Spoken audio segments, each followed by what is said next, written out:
នេះយើងមកលេងខេត្តមណ្ឌលគិរីចង់រកកន្លែងអ្នកគេងបែបបឹងគីឡូមានពីសាមានអីឆ្ងាញ់បែបវាឈឿស្ងប់ស្ងាត់អីខ្ញុំរីកខមមិនកន្លែងនេះមួយចូលមកតំណងមកនេះមណ្ឌលគិរីពីសាបឹងគីឡូហ្នឹងយើងឈ្មោះទៅដល់ក្រោយនេះកន្លែងដាក់ម៉ូតូទៅដល់ក្រោយมันកាន់តែអាមនេះបាគាត់មានកន្លែងបែបឈឿដាក់មួកដាក់អីហ្នឹងទៅ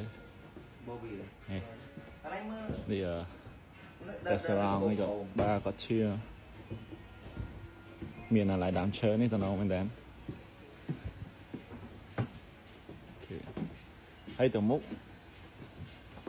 វាមានប្រភេទបឹងគីឡូគេមានអាងហែកទឹកអីចឹងជាមួយខ្ញុំចុះក្រោមហ្នឹងនេះមានដើមឈើមួយធំនេះគាត់ធ្វើទឹកមកក្រោមដើមឈើនេះតំណមែនតើហើយយូរលយនេះនេះយើងមកលេងដូលគិរីអាចឆែកកន្លែងគាត់បានប្រភេទឈឺបឹងគីឡូអីគេងបែប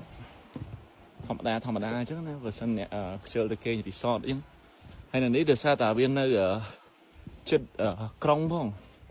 អញ្ចឹងងាយស្រួលគឺយើងបឹងគីឡូក៏ស្អាតមែនដែរមានអាងហែលទឹកវានៃទៅឈៀបដ ாய் បានមែននេះឈ្មោះទៅដល់ក្រោយមានអូស្អាតមែនដែរនេះសាប្រភេទបឹងគីឡូគាត់មានជាផ្ទះសម្រាប់គ្នាយើងមកច្រើនអីក៏បានហើយនេះមានអូមានកន្លែងពីគាត់រៀបចំជាកន្លែងអង្គុយលេងយ៉ាងម៉េចទៅដល់នេះតំណងមែនដែរ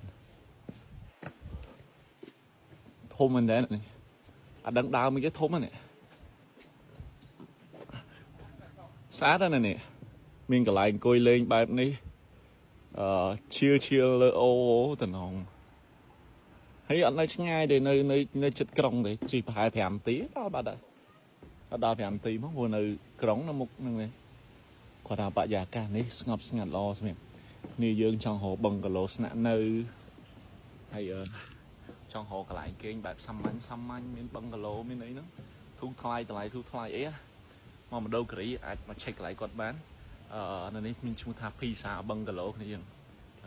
ចឹងនេះយើងចូលមើល view ក្នុងបន្ទប់ក្រែពីរធំតលេគ្នាបងខ្ញុំសុំពាក់វិជើងចូលបងបាក់ដោះចឹងអូខេ